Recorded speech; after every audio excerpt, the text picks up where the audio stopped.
All right, Sage Wanderer here. So that was a cold night.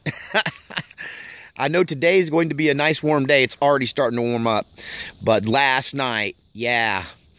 Not only was it cold, when I was sound asleep in the middle of the night, a pack of coy dogs. Now, if you don't know what a coy dog is, they're a cross between a coyote and a feral dog. And you know, these feral dog packs and coy dog packs are getting really bad in Texas. And so I was sleeping here in this tent last night, and about 25 feet behind my tent was a pack of coy dogs fighting. And you know, coy dogs sound weird. That's how you know they're coy dogs. They sound kind of like a dog, but they'll yip like a coyote too. And so you have this weird coyote yipping dog cross, and then oftentimes coy dogs run with feral dogs. So there was a pack of dogs 25 feet from the back of my tent last night, just tearing each other up. And then all of a sudden, we had a pack of coyotes come from the distance to answer them. And this pack of coyotes and this pack of feral coy dogs right behind my tent carried on for about an hour and a half. And I don't know if it was mating or fighting or what it was, but it was a whole lot of racket, growling, yelling. But I thought I'd also give you a tour of my camp, since I'll start breaking this down and moving a lot of stuff inside today. Something I didn't show you before was my little porta potty setup. One of the reasons for having this windbreak was to create this little alcove here so that I could have my my porta potty until my porta john gets out here. And I rigged it up to be for me to use it right behind the fire pit. So that was really a good idea. And it came in handy this morning because it was freezing this morning. Well, it got down to about 39 or 40 out here, I think, probably. And it's always colder out here than it is in Weatherford. But you know, the fire pit was amazing. It warmed up all these rocks, and it warmed up this reflective material in there. So when I went to bed last night and, you know, let the fire die down and went to bed, it was actually pretty comfy in there until, and I was really warm inside of my sleeping bag. You know, I had a 20-degree sleeping bag, and it only got down to about 39, and I was inside a tent, so I was warm. But any place my face was sticking out, or my arm was sticking out from underneath there, underneath the covers, it would get seriously cold. And anyway, but yeah, there's my bedroom. This is my kitchen. I did have bacon and eggs this morning. And so you can see I still haven't cleaned up from the breakfast dishes, but there's my stove. I had all this stuff, a lot of this stuff before. It's what was all packed in my car for that trip across the country through the storm. There's my kitchen sink. As you can see, I got to do my breakfast dishes. And then over here is my kitchen faucet, my bathroom faucet. All of the above. You can see I got my paper towel roller up there. And then this is my living room right here. But man, I'm about to get a new house. I can't wait. I'm so excited. I got to go clear some brush. I'm just trying to get my energy up. But hey, just walk with me over here real quick. Sorry for the swish pan. So that's where the camp is. And then right up here is where I'm going to put in the house. And so, you know, I was thinking this is about an acre of land here. And I was asking God in Oregon for an acre of land to put my camper van on. And so this is even actually better. So starting about right here, it's going to be, this would be the back. The road is up there, what we're looking at, and my camp's right behind me. And so there's my gate up there. Starting right here, it's going to be 11 paces. I paced it off, so 1, 2, 3, 4, 5, 6, 7, 8, 9, 10, 11. Now, people said I should, you know, get underneath trees. So right here is a big oak tree that I'll be right underneath here. And that way is west. So when the sun goes down in the afternoon, I'll be shaded with afternoon shade here. This is south, so the breeze comes from the south, so my front porch will be facing the breeze. When the wind comes from the other direction, from behind where I'm facing now, from the north side, in the wintertime, the house will break the wind. And I can still sit on the porch with southern exposure, so that's a good move there, I think. And then a quick story. This cluster of trees here, if you can see, there's this old stumped off section there, and this old stumped off section here. Well, when I built this driveway originally for all of this land over here that I used to own, like I used to own all of that, but not anymore. I own just from the driveway over this way. But this was part of the land too, where I'm standing. And this big oak tree was a cluster when I came here. There was 4 of these giant oak trees growing together, essentially. And I cut off one half of that one and that one there because it was blocking where I was going to build the driveway.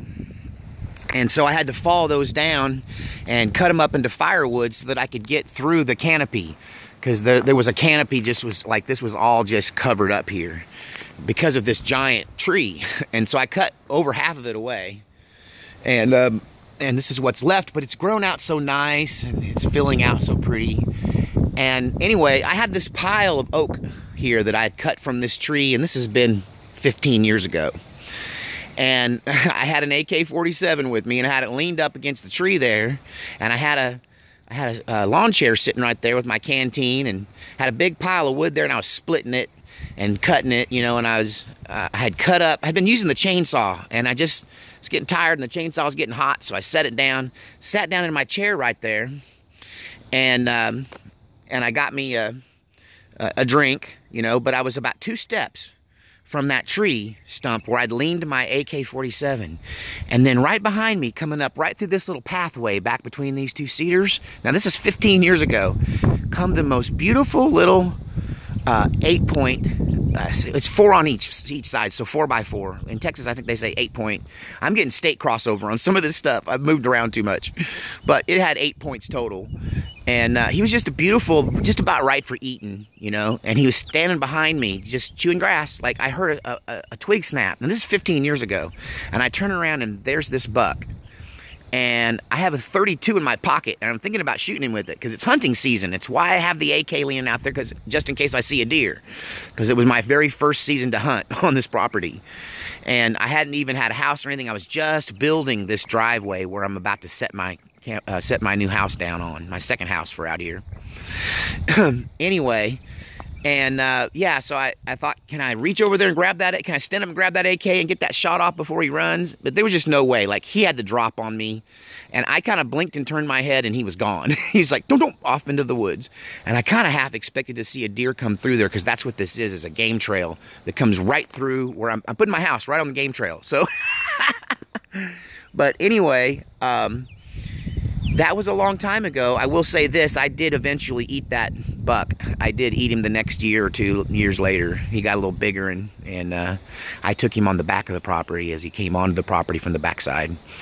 And once you put up deer cams around here, you start to get to know the deer on a personal level. You know, it's like, oh, there he is again, or there that one is again. But, and I know a lot of you aren't big on hunting, but for me, hunting is sustenance, and I would rather eat venison than eat this hormone-laden beef that they're selling us, and all this pork and junk. And as soon as I get back out here again where hunting is easy, I'm gonna fill my freezer up as soon as I get one with deer come the fall when the season comes around. I gotta establish myself though, or my hunting license will cost too much, because I'm an out-of-state hunter right now until I get residency reestablished in Texas. But I got to get that, I think, 6 months ahead of hunting season, so I got to do it this month, or I won't be able to hunt in November. So, but that's what I'm doing right now, I guess, establishing citizenship here, you know, residency. But anyway, so that is the story of how I settled this little section of driveway. And that tree there is still there, and now I'm gonna put my new house right here where I saw that buck. You know, and I'll tell you another thing real quick before I let you go, that when you ask for something from God, be very, very specific. I feel like God gave me this land. I found it when it wasn't even, no one knew it was for sale. And a friend of a friend told me that this property was for sale, and it wasn't even up yet on any kind of realtor or anything. And I called the owner in Houston, and I bought it from him. And it was 20 acres here. And of course it was all rugged, you know. Now it's the guy that bought this, he cleared it out and made a home site for it. And this goes way down behind that hill. It goes way, it's 20 total acres, and I have 8.5 left. This long skinny driveway, and then an 8-acre section or 7-acre section in the back. And But when I first came to look at it, I came in over there by that far fence, by that cluster of trees. And I walked through here, and there was a small pond, which is still there. He's expanded it into 2 ponds after I sold it to him. And I walked past the pond, down across the back of the property. And when I got to where that ridge is there, where you can see, I'm going to walk up there eventually and show you the view. It's where I snapped that picture of the sunset. I did a video on that when I first got out here. But right past that, where I can't see, which is now on my property, like the area that is now on my property, back then when I first walked it and I didn't own any of this, I jumped a herd of deer back there. And I was like, whoa, there's deer all on this property. And right then I said, God, give me this land. I want this land. Lord, I don't know how I'm going to pay for it. I don't know how. It was a miracle. All of this has been a miracle from day one. And I'm like, God, give me this land. I love this land.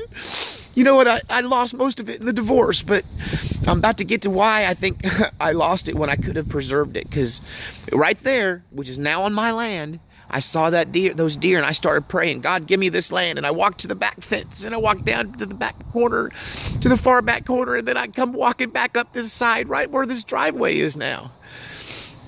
And the whole time I'm praying, God, give me this land, give me this land. And then I walked right through here and right out back there to the road and around to where my car was parked by the side of the road.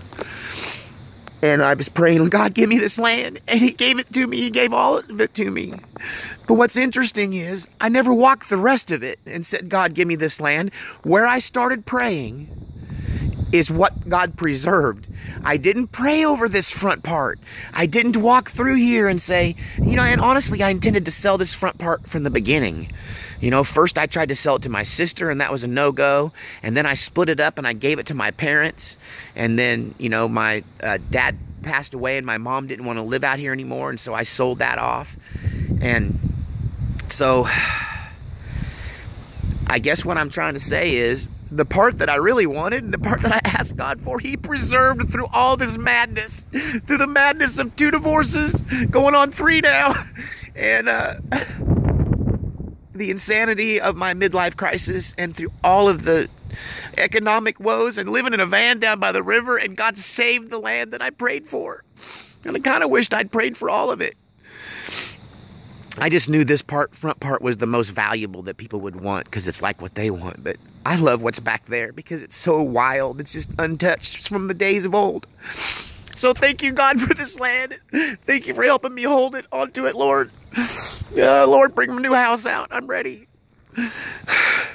I'm tired of being... I want a place that's mine.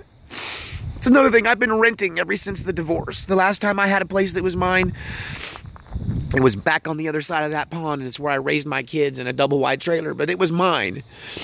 And, you know, renting is tough. You know, they can come in whenever they want, you know. They can sell it out from under you.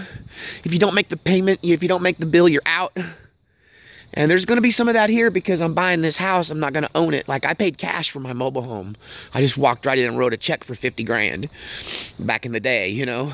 But, you know, this one here I'm going to have to pay out. Maybe I can just pay it off in 90 days. It wouldn't take much. I'm almost there. But I got to have water and I got to have a septic. I'm just so happy I saved this place. And I used to say they're going to bury me on this land. I won't leave this land unless it's in a box. And I got run off, you know, by the Jezebel spirit in the middle of my divorce, and I left. And somehow I saved a portion of it. The portion I prayed is God's ordained destiny that I live here. I'm sorry, I'm being emotional. All right. Well, I got to get busy. I got to clear some of this brush back so they can get all the way around on every side to level it out. And I hope they bring enough blocks. I don't want there anything to be a problem. All right. Okay, I'm together. All right, I got to get to work. See you guys later.